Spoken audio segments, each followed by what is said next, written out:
Je m'appelle Romain Foucard, j'étais étudiant à l'EPSE, j'ai fait un bac infographie et une troisième année où j'ai ajouté vidéaste.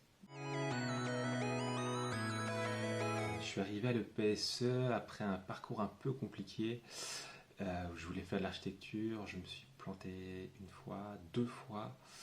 À la deuxième fois, j'ai fait un stage en Italie pour voir si je pouvais pas faire autre chose. J'ai fait un peu de graphisme là-bas.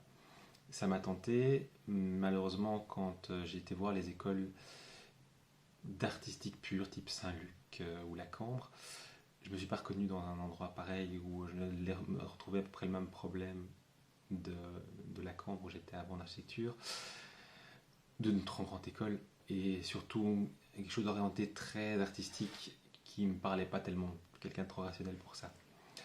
Donc j'ai continué encore à faire quelques errances et heureusement ma conseillère forum de l'époque m'a parlé de l'EPSE en me conseillant d'aller m'y inscrire parce qu'elle avait des gens, qu'elle connaissait des gens qui s'étaient retrouvés là-dedans et avaient justement retrouvé cette chance d'avoir un endroit qui n'était pas, où n'était pas un numéro. Ce qui permet pour des gens qui ont tendance à vite se dire que l'université, c'est facile de ne pas y aller. À l'EPSE, vous n'avez pas cette chance-là. C'est-à-dire que si vous n'êtes pas là, ben, on vous remarque, on vous connaît par votre prénom, les profs savent qui vous êtes très vite. Vous êtes dans des petites classes, une petite structure, c'est plus compliqué. À l'EPSE, je m'y suis plus au-delà de ne pas être un numéro parce qu'on m'a appris à bien travailler.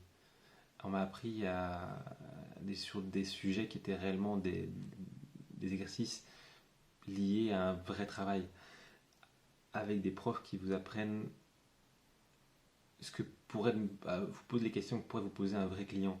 J'ai eu la chance de changer totalement de direction par rapport au côté graphisme artistique pur et de commencer à travailler dans une entreprise de construction comme dessinateur. Donc dessinateur industriel, je dessine des façades pour des bâtiments type tours, de bureaux. L'avantage que j'ai eu, c'est qu'ils avaient besoin de dessinateurs 2D, de gens qui savent utiliser un ordinateur simplement. Donc j'ai été formé très rapidement là-dessus.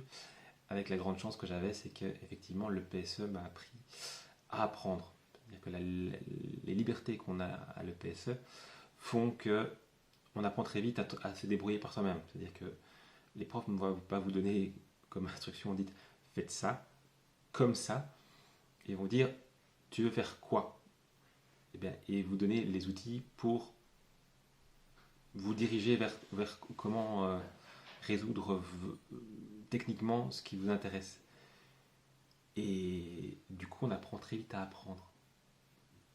C'est utile. Ce qui fait que ça m'a permis de passer du dessinateur 2D à très rapidement un dessinateur 3D. Et donc retrouver aussi ce que j'ai pu apprendre à l'EPSE, cette vision de 3D, même pour les choses techniques. C'est-à-dire que je n'ai rien perdu et du coup, je me suis très vite retrouvé à techniquement avoir une maîtrise du dessin technique en 3D parce que simplement, on m'avait appris à utiliser des outils, je dirais presque plus complexes, qui ne font que j'étais très à l'aise avec ça.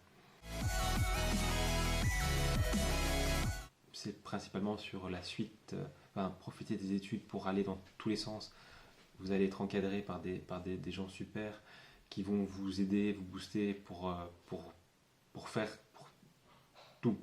N'attendez pas d'eux qui vous disent comment faire exactement, ça ne sert à rien, c'est pas intéressant.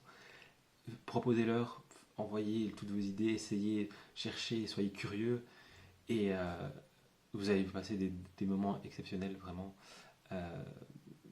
Vous êtes entouré d'une équipe, vous serez entouré d'une équipe incroyable, une directrice qui est géniale, toute l'équipe, toute l'école a une émulation qui est super. Voilà, venez à l'EPSE.